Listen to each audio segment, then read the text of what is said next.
Good morning and welcome to Unity Spiritual Center, Saxe. This October 11, 2020, let's all take a deep breath together and exhale. And as we prepare ourselves for service, we start to block out and release all distractions. We prepare our bodies by relaxing it fully, continuing to breathe in and out.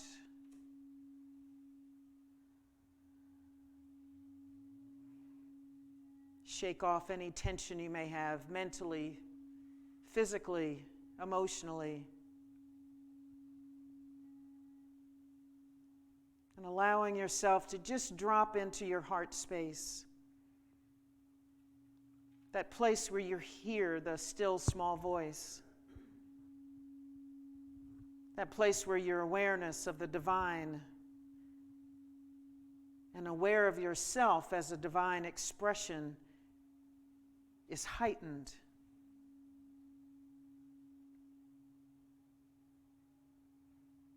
We let go of the rational mind and let our heart and soul speak to us.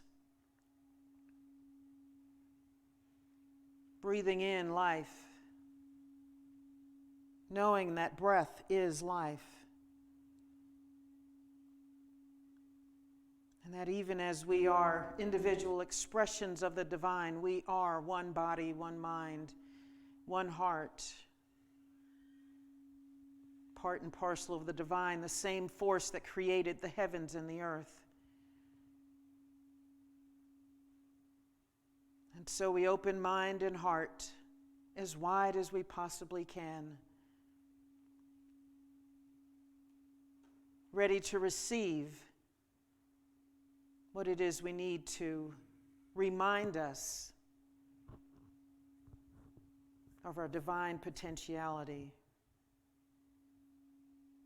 That at any moment we can show up and express as the Christ.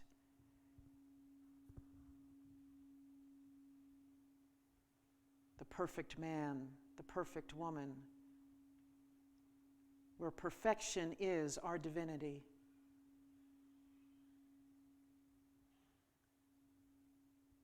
Showing up as divine love, peace, and joy.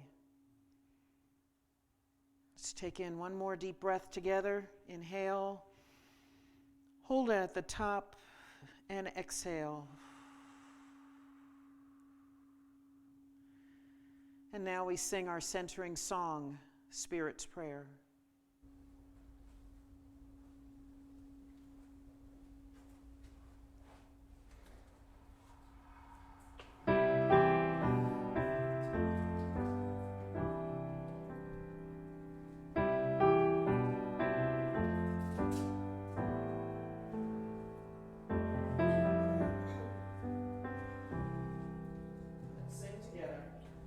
Loving Spirit dwells in me.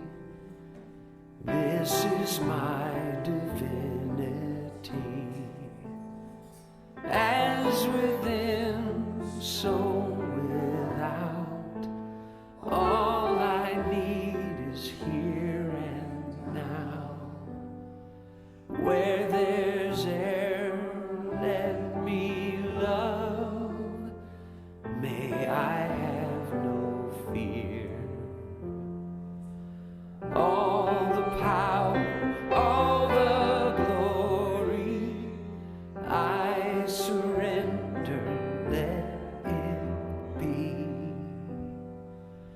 Loving Spirit dwells in me, now and evermore. Loving Spirit dwells in me. This is my divinity. As within, so without.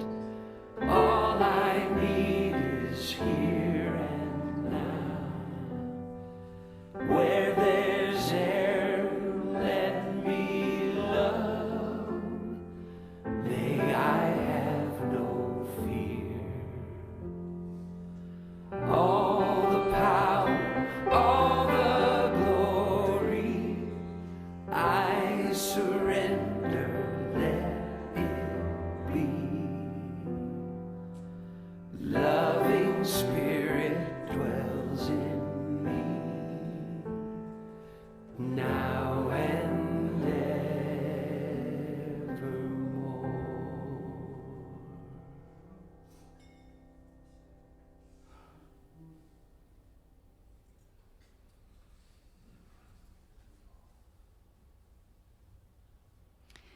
Now let's wrap all of our children in light and all of the children of the world and say our children's blessing together.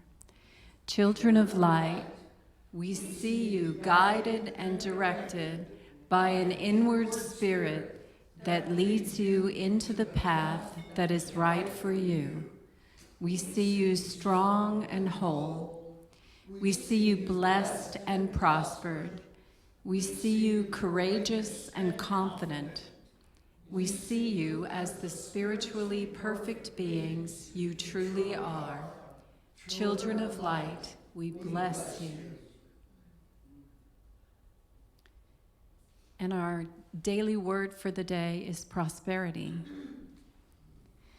I am comfortable with the person I see in the mirror as I begin my day. I am filled with energy and enthusiasm for my work, my recreation, time with family, or time for learning and reflection.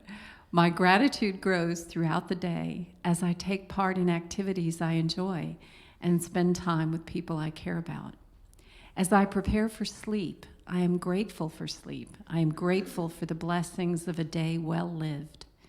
More than money or possessions, prosperity is an awareness of well-being, my ability to enjoy simple blessings. I strengthen my prosperity consciousness as I bless and appreciate my home, my friends and family, and my work. I increase the flow of abundance by sharing my time, talents, and treasure in service to others. Surely goodness and mercy shall follow me all the days of my life, and I shall dwell in the house of the Lord my life long. Psalm 23:6.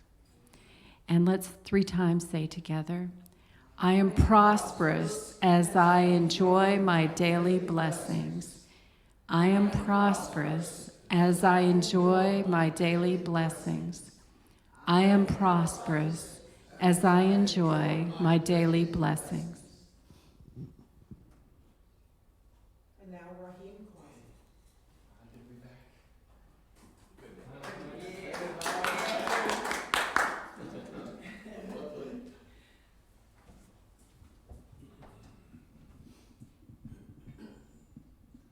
Played last night deep into the wee hours. It's great though. You can move that wherever you want.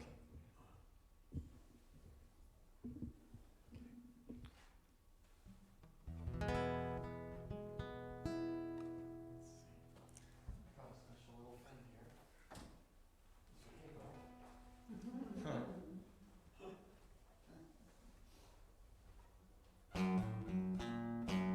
Song I played here a while back, but I'll throw it back at you, and because it really does have to do with being self-reflective, and then coming out of all of that, realizing once again that. Is your microphone? Oh, I think it is. I just get up to it. The self-reflection. Sometimes it leads to sadness, or it could lead to other healing places. But ultimately, hopefully, it can lead to love. It can lead to realizing the people you're around are where we need to appreciate and be. So the song is called "In This Life."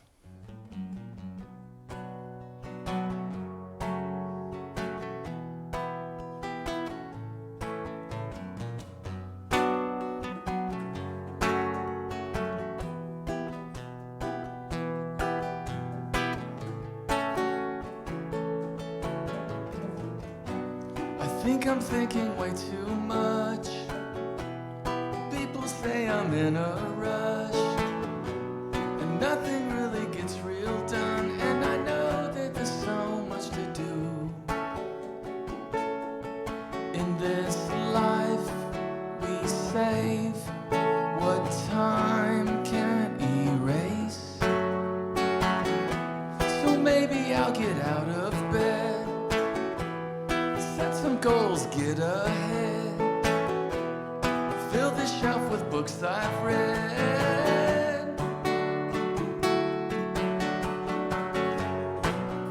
Ooh, ooh, ooh.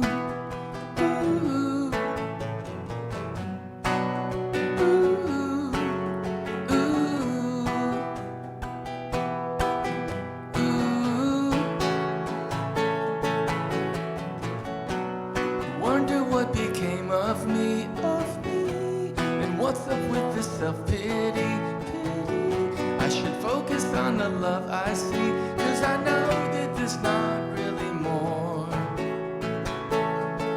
in this life we face what time can't erase. The future is grace. In this life we take what time can't erase.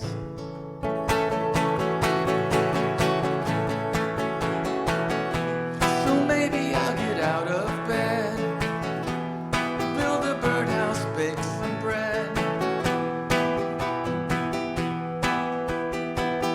reconsider things I've said.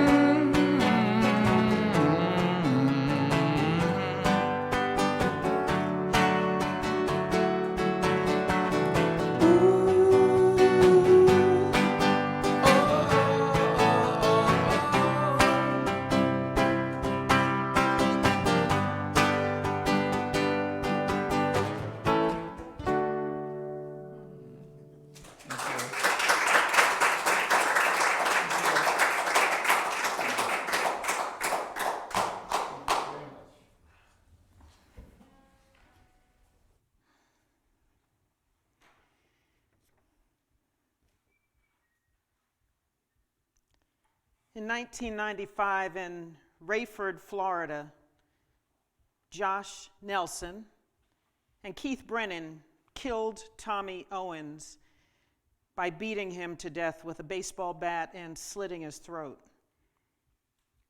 Josh Nelson has been on death row since 1996, more than half of his life. Josh Nelson said this: "You cannot really hide from yourself when you are stuck in a cell all by yourself. That's helped me. That's helped me to change, to examine who I really am, and not who I am because of what I went through. I am more in touch with all my feelings, in touch with that side of myself. I'm not angry. I'm not in pain. Those things don't dominate my life. Sometimes I think I deserve to die because that's what our society believes. That's the price you pay when you commit murder sometimes. At the same time, I don't feel like I deserve to die either, because the death penalty is reserved for the worst of the worst. I know you can't look at me without seeing what I've done, but I would just hope that people could look at me and see, not forgetting about that, but seeing me as more than that. I know that's extremely hard for people to do. I understand that. I want to be seen for all that I am, not all that I am not. That moment, that one unbelievable, terrible, horrific decision, I am more than that. I want people to know that it's not so simple. It's not that clear cut. I am not an animal that needs to be put down." Josh Nelson is about 40 years old, and he's profiled on a show called I Am a Killer. And this series on Netflix profiles the prisoner, both men and women in this series. There are about 20 people they profile, and they talk to them about what was the crime you committed that landed you on death row. They interview prosecutors, defense attorneys, families of the victims, and the stories of forgiveness run the gamut from a total lack of forgiveness to absolute forgiveness. And I was riveted during this series in the stories. Some families decided that they want these perpetrators to suffer the rest of their lives. They want them to feel pain like their loved ones feel pain. And one man even said, Yes, I am a hippie from the 60s, and I still am, but I want that man to suffer with every breath he takes, and for the rest of my life. I want him to have hell. I want him to have hell. And he said, I know that's not right, but that's all I've got. All I've got. And you contrast that with other family members who just acknowledged what had happened, acknowledged the loss, this very painful, devastating loss of a loved one so violently, and were able to open up and feel compassion for the perpetrator. Some of them writing letters to the perpetrator, showing an expression of love so open, so beautiful, so deep, that it almost defies imagination. And you could see in the profile the difference in those who chose to forgive and those who did not. And it's not like those who chose to forgive are not feeling pain and do not feel loss, because they do. But they were more free. They are experiencing more joy in their lives right now. You could see on their faces and in their physical demeanor that they were more free. And those who had chosen not to, you could see the strain and the pain on their faces. Their eyes were different. The way they talked was different. There was so much anger pent up. And many of them know that they are indeed very, very, very angry. And some of them have pledged to stay angry. I was touched by Josh Nelson in his account, because he was able to look at himself at some point with some 20 years on death row and finally get to where he could say, I forgive myself. I was able to see myself for something other than that night of hellish behavior. He said it took him that long to do that. 20 years in a cell by himself to be able to forgive himself.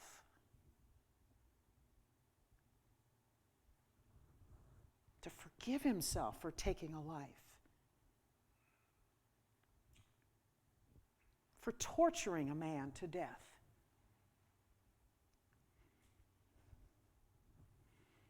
Josh Nelson is inmate 0-989102. He's a number in a system.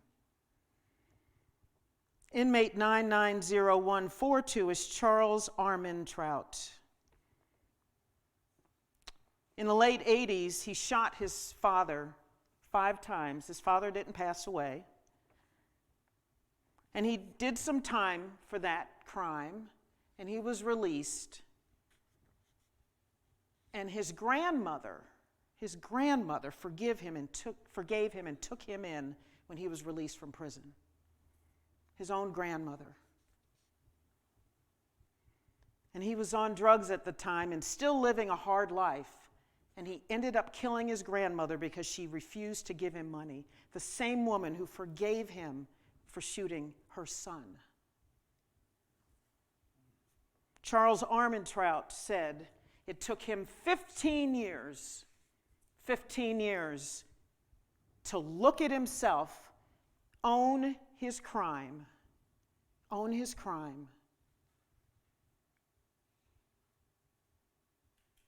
and see what he did. Look at it squarely in the eye and say, I did that.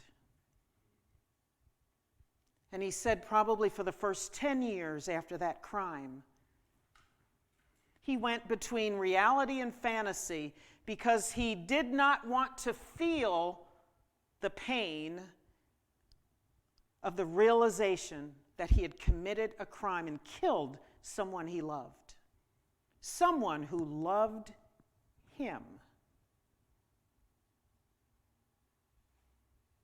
This is what Charles Armentrout said. He said, there are many layers to forgiveness. He said, at first he was in denial. How could I have done that? How could I have done that? And that's the first thing he had to face. He said, you've got to own what you've done. You've got to face it and accept it. And he said for the first 10 to 12 years, he was in such denial about what he did that he had almost convinced himself that he's the one who did not commit the crime. That he did not do that, could not have done it, didn't want to look at it. It was too ugly, too devastating to his family. He knows he inflicted devastating pain on his family members and those who loved his grandmother.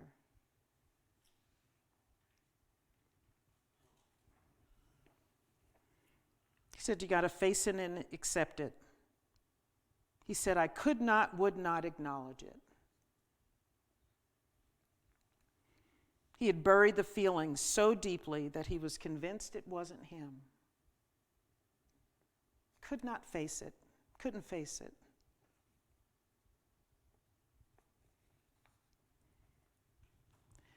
But he was able to forgive himself after owning it, after looking at it, and looking at it fully and allowing himself to feel what he felt about himself. He said, I've been a dishonorable man for most of my existence.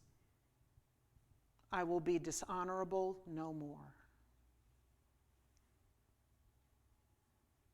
I will be dishonorable no more. And he starts to cry. He starts to cry. He now has family members who have forgiven him. His sister now writes to him and visits him. Unbelievable levels of forgiveness. Just unbelievable. Most of us don't have that kind of weight, that kind of loss or devastation to forgive. But surely if that is possible, we ourselves can forgive what we feel has been perpetrated against us. And I think just like there are steps, like these men talked about, to forgiving themselves, we use those same steps to forgive those who have hurt us. Look at it. Acknowledge it. See it for what it is, separate from the person who perpetrated it. As Josh Nelson said, I am not what I did. I am not my crime.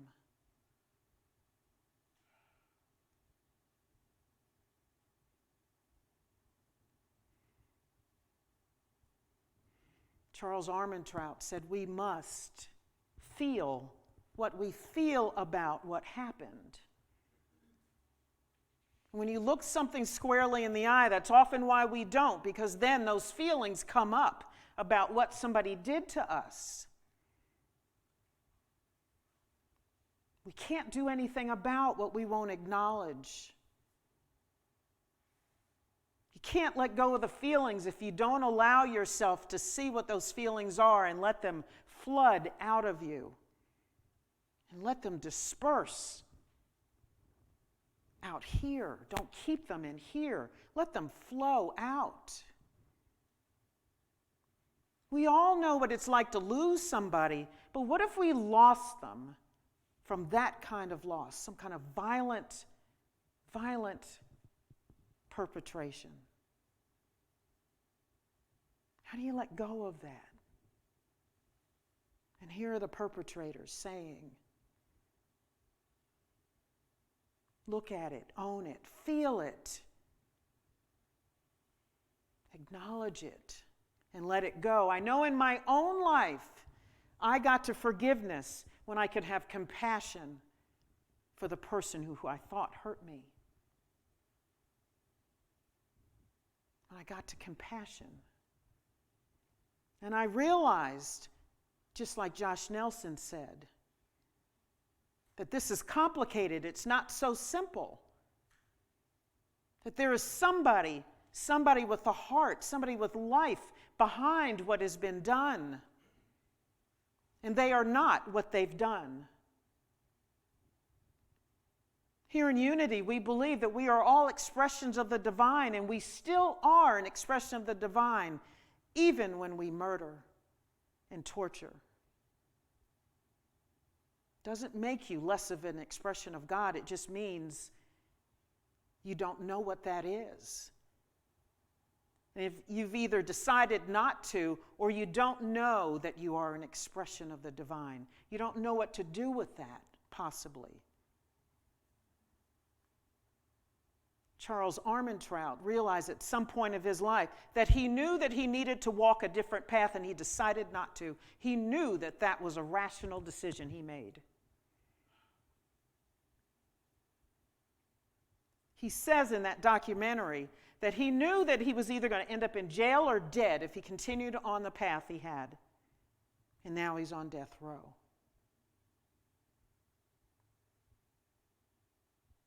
Yes, most of us don't have that level of forgiveness for ourselves or someone else. But what does it take to forgive?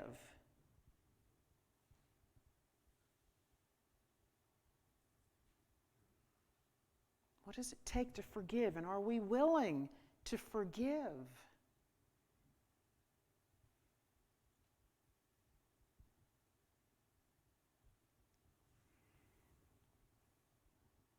What if they don't say, I'm sorry? What if they don't ask for forgiveness or don't come to make amends? Then what? We still get to forgive. Some of the perpetrators in this documentary are not remorseful. One of the men has accepted himself as a violent individual. He said, that's what I am. That's how I grew up. That's what I was taught. That's what my family did. That's what I do. And he has a moral code that he follows. And so if you disrespect him, he thinks it's okay. And he acknowledges that. That if I have to come for you, I will. He acknowledges that about himself. He has no remorse. He thinks what he did was okay, based upon what was done to him. We get to choose who we are at any given moment. We get to open up and forgive in any given moment. I think I've shared before that my mother and I had challenges after she moved here the last 5 years of her life. And it's when she had her stroke, that first stroke, all of a sudden I let it all go. All of the baggage, all of the tension.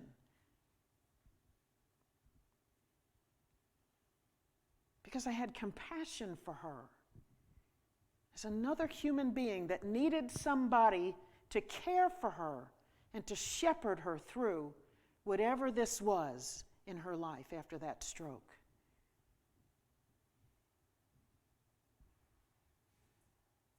All of a sudden, all that was important to me was no longer what went on behind us and in my family. What was important was that she is an expression of God deserving only care and kindness, because that's who she is. The rest of it suddenly did not matter.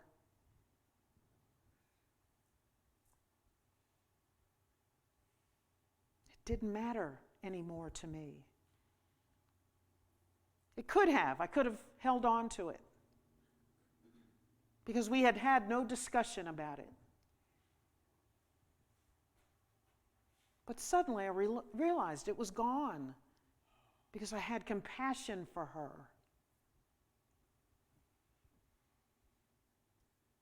What are we willing to let go of?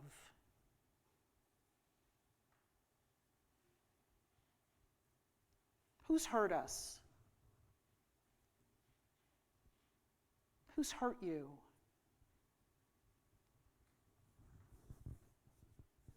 And there's a part of you that's just not willing to let it go, not willing to forgive.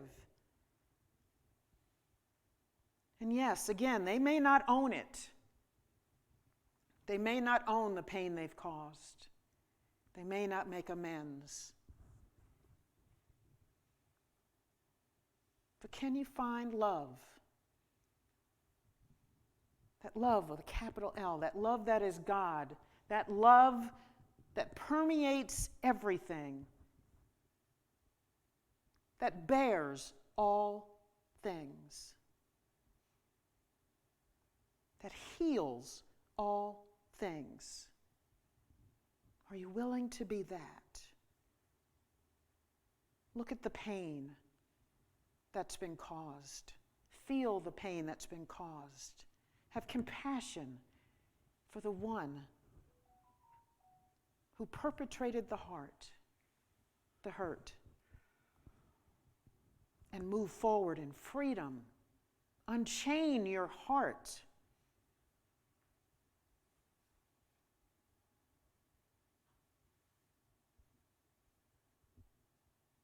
I must have watched that last few minutes of Josh Nelson's story probably 5 or 6 times and listened to him talk about himself. I am more than what I've done. Everyone that has hurt us is more than what they have done.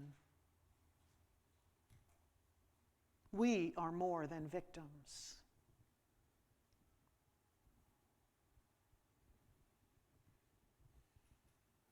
We are more than victims. And at any time you can say, I am not a victim.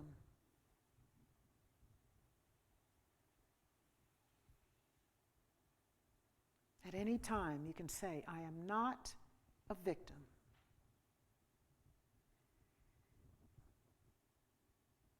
And step forward in freedom and love and compassion.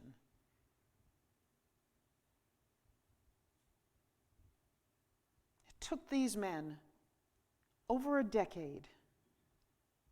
The one man said almost 20 years before he could look at himself. Sometimes it takes a long time to forgive. I don't care how long it takes. It doesn't matter how long it takes. What matters is that you try to get there.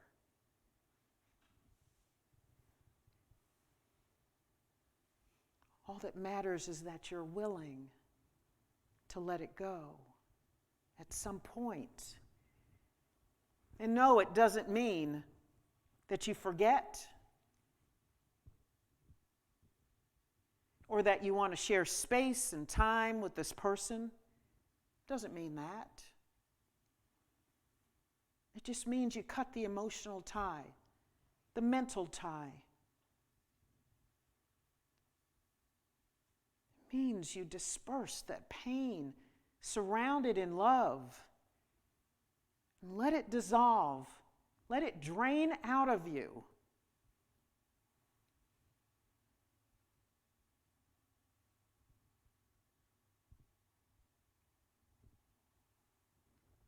Are we willing? Are you willing?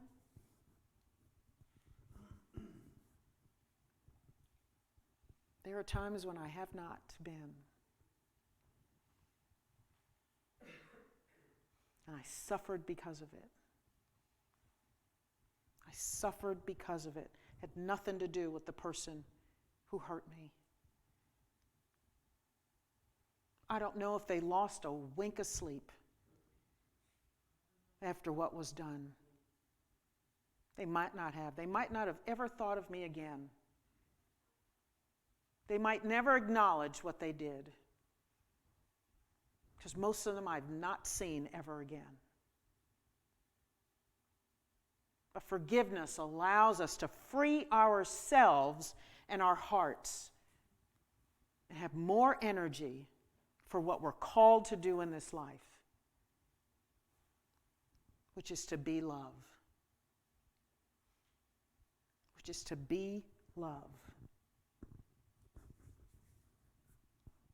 There are people, philosophers, who advocate that we do some forgiveness work every single day. That before you go to sleep at night, that you call into your heart and your mind whatever has hurt you that day, and that you forgive before you go to sleep at night, that you not even carry that hours later and into your next day, further into your existence.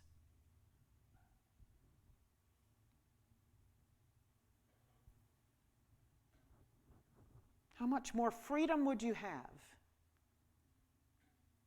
if you forgave that quickly, that willingly, that openly?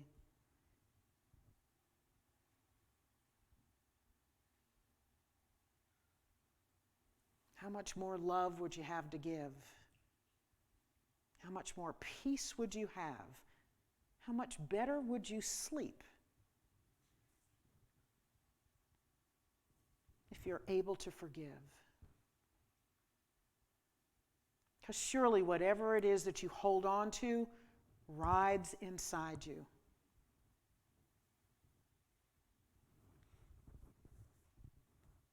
And it'll weigh down your existence for however long you hold it. Just like that one man said, some of us hold on to bitterness and unforgiveness and hate and anger until our very last breath. The choice is ours. Or we can forgive ourselves. We can forgive those who have wronged us. We can have compassion for everyone in our lives, realizing that they are so much more than what they did. Realizing that they are not what they did, like Josh Nelson says.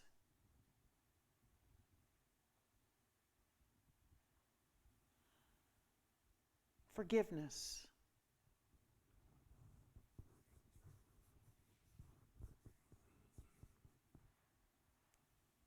Forgiveness. It's a tough nut to crack. But so worth the work. So worth the work. And it is hard work. It can happen in an instant. It can happen in decades later. There is no time in spirit. It's all an instant, a holy instant. But the amount of time you take before you let it go has to do with you and how much you suffer because of it. And how much energy you lose, expended on holding on to that bitterness.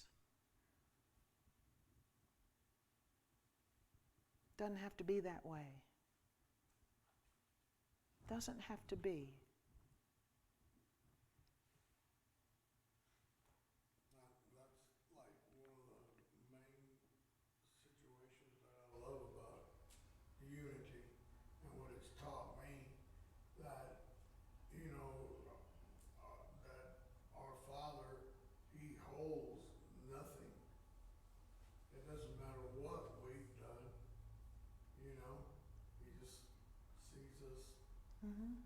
perfect, beautiful. It doesn't matter anything. How gorgeous is he? Yes. You know? I mean, that for us, you know. And since we are in pure potentiality, we are that same thing. Yeah. We have the ability to forgive and to love, just like that. In fact, we have the ability never to see that anything's been perpetrated in the first place. How would that be? That you never saw something you could quantify or judge as a wrong that's been done to you. I mean, if you want it for yourself, how could you not want it for someone else, you know? You want God to do that for you. And I have to believe, just because you can't give what you don't have, if you're unwilling to forgive yourself, how can you really forgive someone else? I think our capacity to forgive others has to do with our capacity to forgive ourselves. I heard this the other day. If you were judged by your worst day, who would you be? Just like these men. If we judge them by the crime, then yes, we judge them to be animals, as Josh Nelson says, to be put down. But if you were judged by your worst day here on earth, who would you be?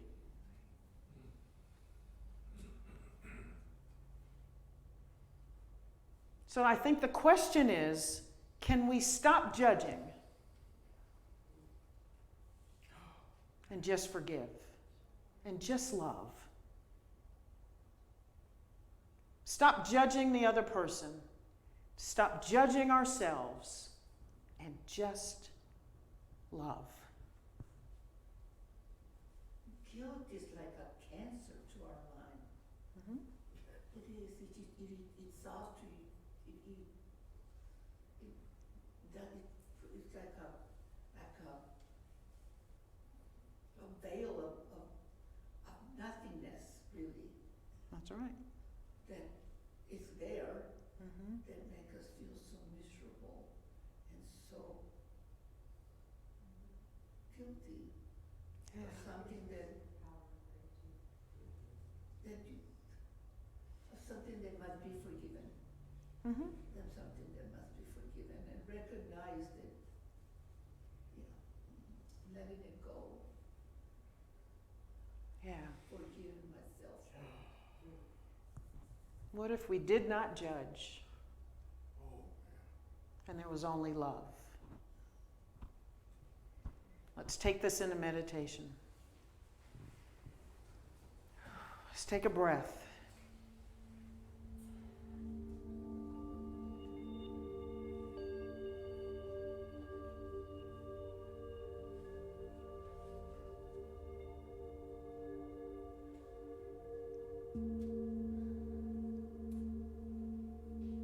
If this message today has brought up feelings of sadness, anger, pain, bitterness, guilt, shame, whatever it is, allow yourself to see it and feel it right now, knowing that you are in safe space, sacred space,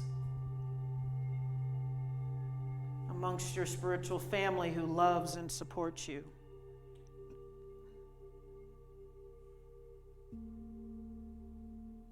Whatever it is that you feel right now, let yourself see it, acknowledge it,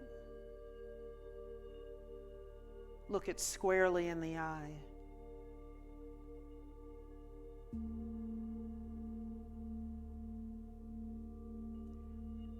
For what we truly acknowledge,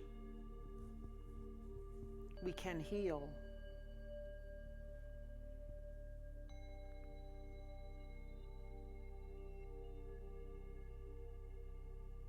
And if those feelings have come as the result of something someone has done to you,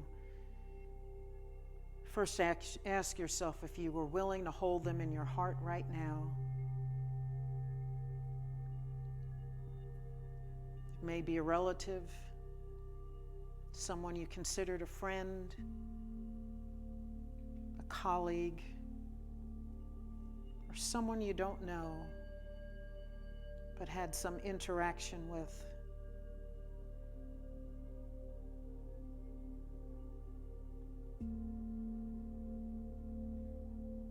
Allow yourself to see them now.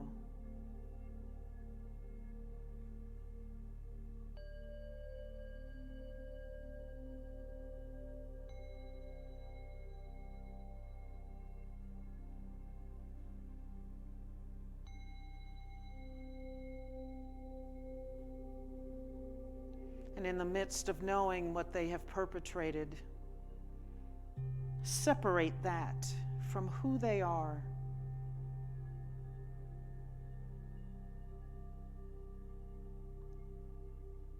As an individual, unique, divine expression.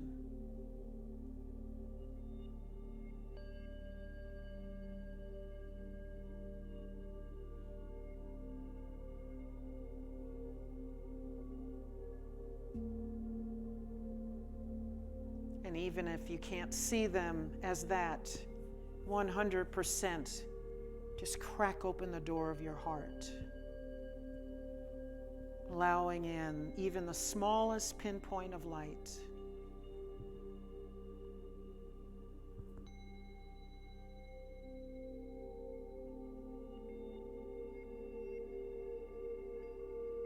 Just let that little bit of light start to creep into that situation.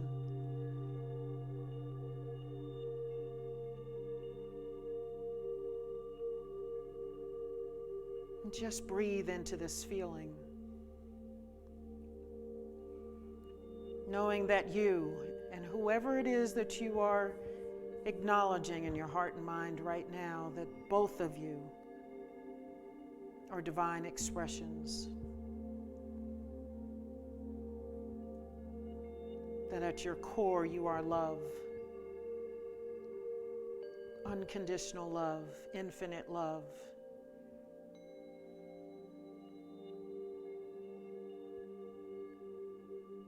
That healing becomes possible with a simple yes.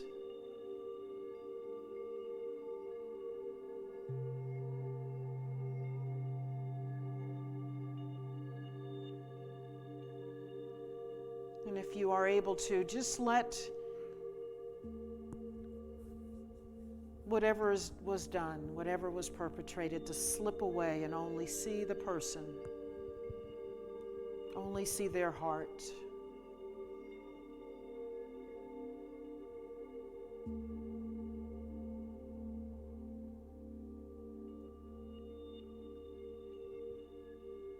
And just be in the midst of love with them.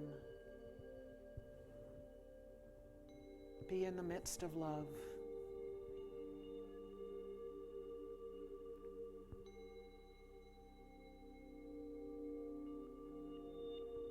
Just be in the midst of love.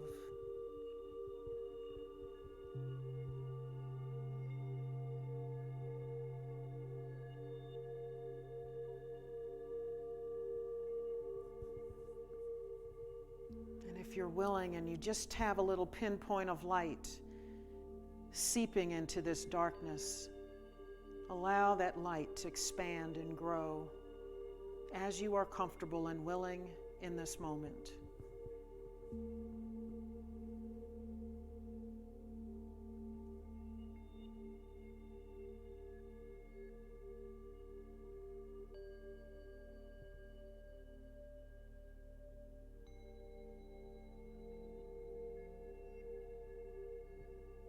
Knowing that as that light grows, you become more free, more peaceful.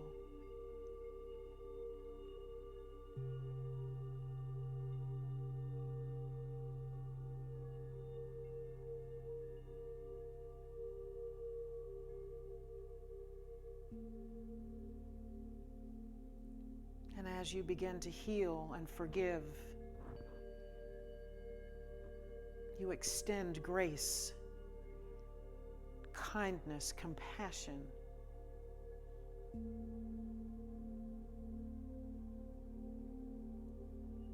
to the other person.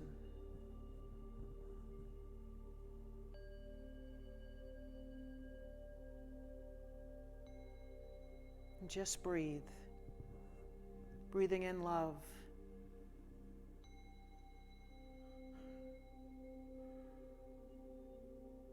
Enfolding the two of you in love.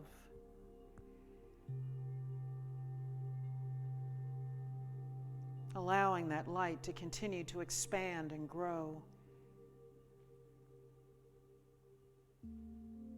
until there is only love.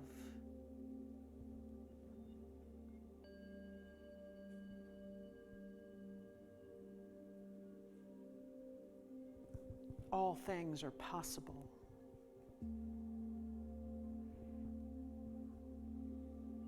Total and complete love and forgiveness is possible.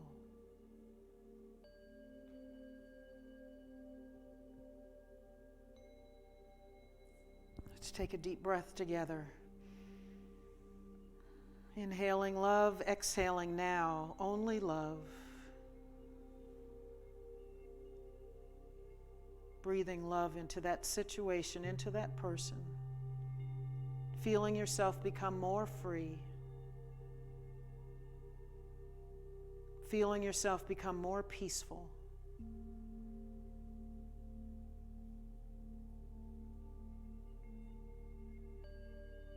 And now let's be in the silence together.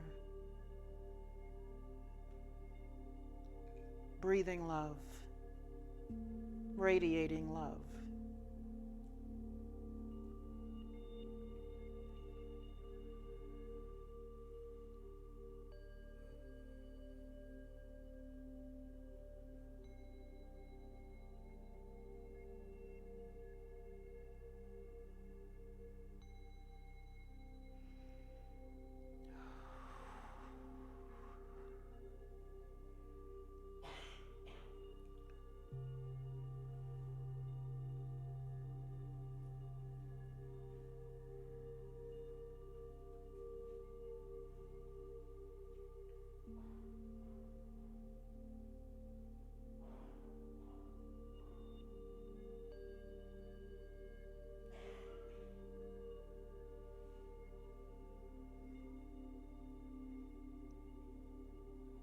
And so it is, and so it shall be.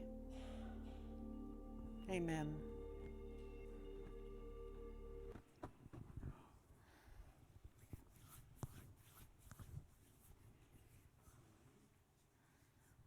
Let's prepare ourselves for our offertory in a moment. And before that, let's say the names of those for whom we want to lift in prayer.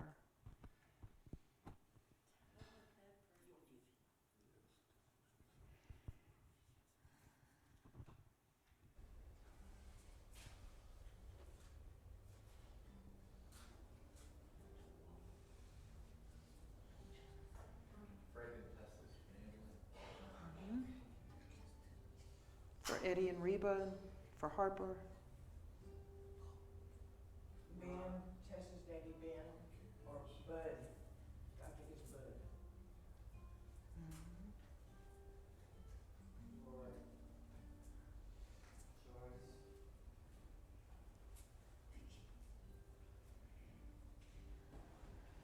For Stephanie and Carl and Alexine.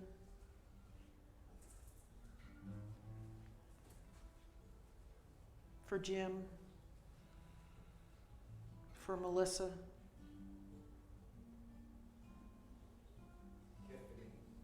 For Tiffany.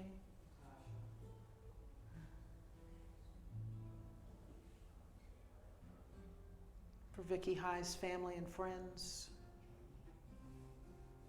For Dorothy.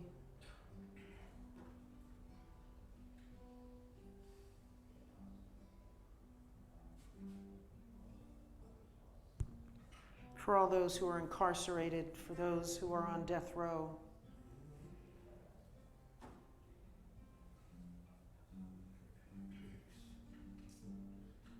for all those whose hearts are swimming in bitterness and hate.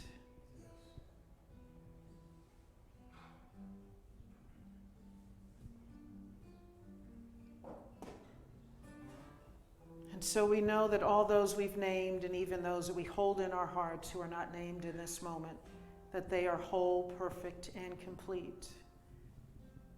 And that their hearts, their highest and best, is at work in their lives right now.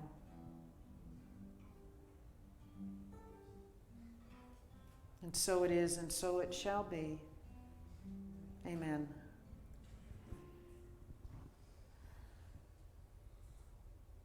We know that source is the foundation of all the good that floods into our lives.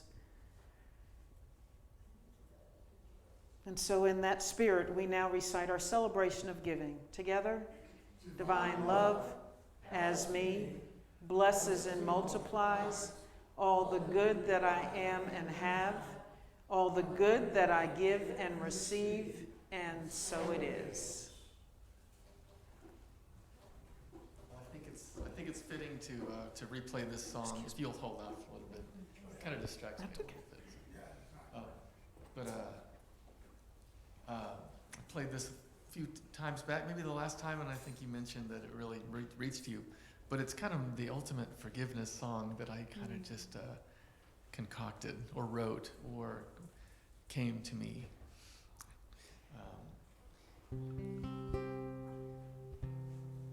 Everybody makes mistakes.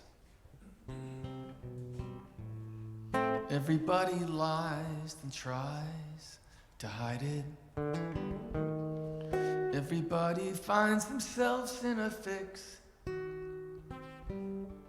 now and then.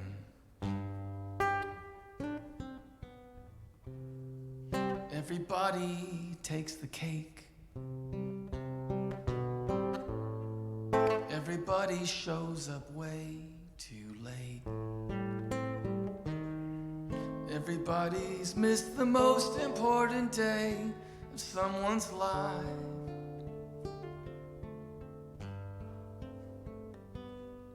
We give, we take away. We live our lives in shades of gray. We figured out the words to say to get us through another day. The bottom line I'm getting to, we do the best that we can do, and the best that we can do. Forgive the ones that do the things we do.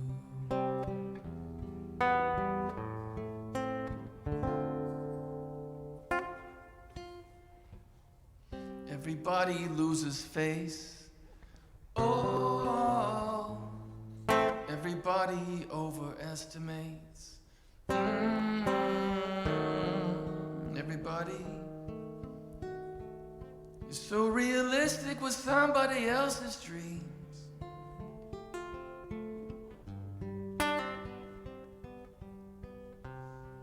Everybody pushes back a little harder. Everybody thinks their tact is so much smarter. Everybody is quite capable of things better left unsaid.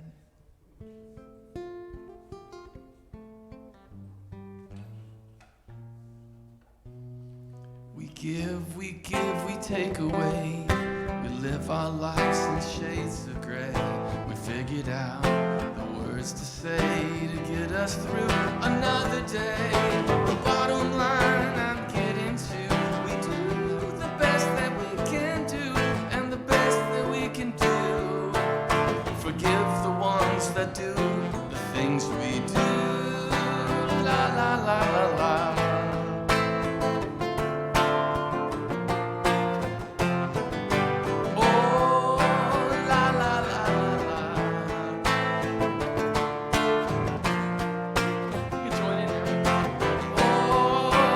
La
just bless our offering.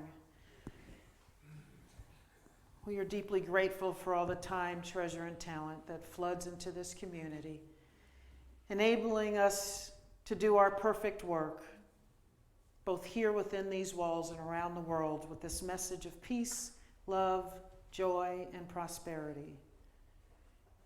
And we offer this in the name and in the nature of Jesus the Christ, who is our brother and way shower. Amen. So we just have a few announcements. Can we have the first slide?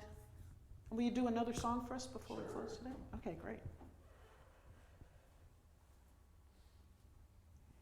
So we need to get back to our membership Sundays. So next Sunday is our third Sunday. We have membership Sunday. If anybody wants to become a voting member who is not one already, please let me know. Send me an email so that I can get your certificate together for you and we can work this. You do not have to be in the room in order to become a member. So if you're out there watching us online but would like to become a voting member, please email me at kandrews@unitysaxe.org. And I will acknowledge your name and do a welcome for you next week, and you'll officially be a voting member. So, next one.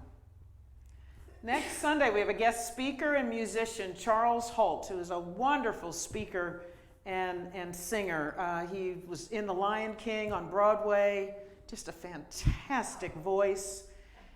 Really knows how to engage an audience and gives his all.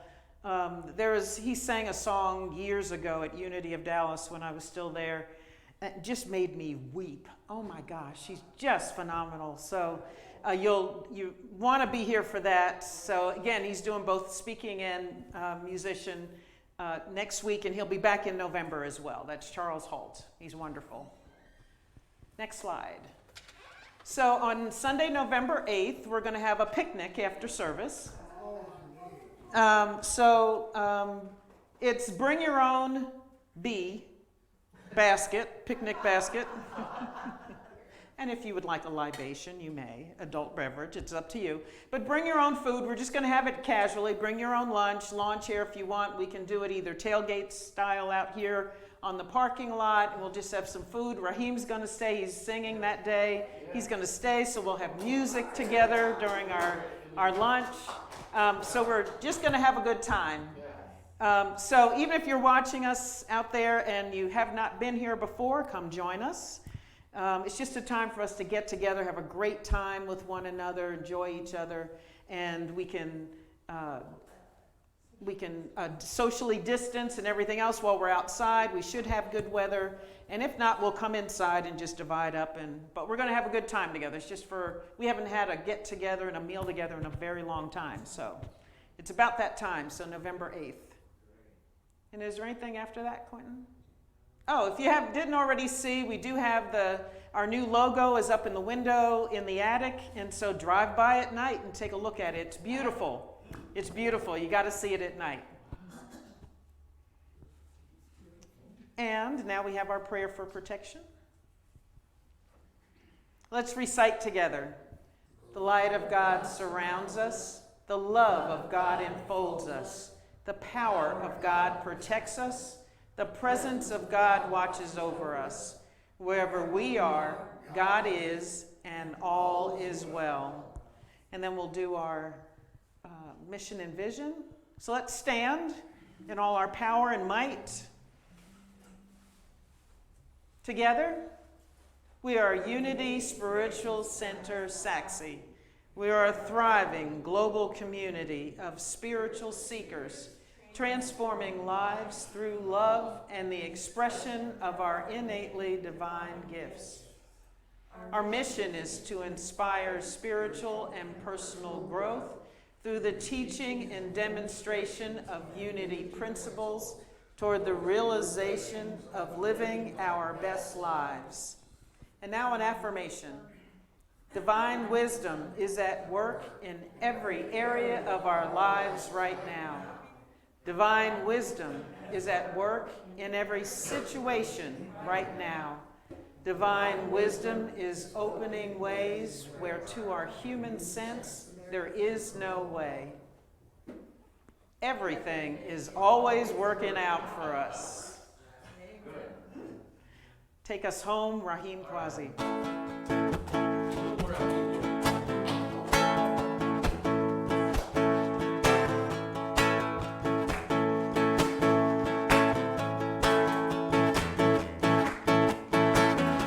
I wish you well. If you could tell, we're still around with arms open.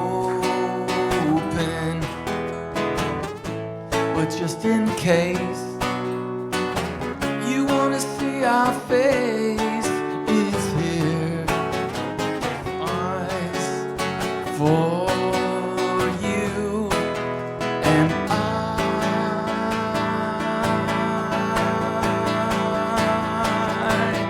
think about the small things and tall things that cast shadows on the wall. Oh dear one, that's all.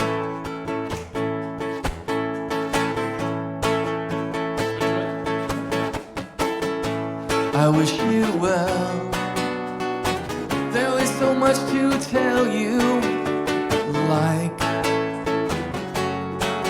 I love you. Just in case you wanna see my face, it's here for you and I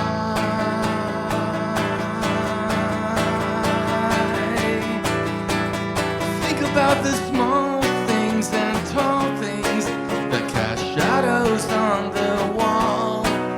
Oh dear one, oh dear one, oh dear one, that's all.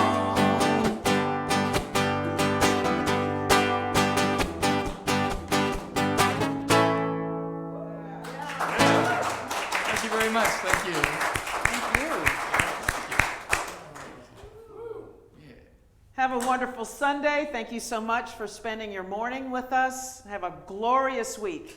Namaste. Namaste.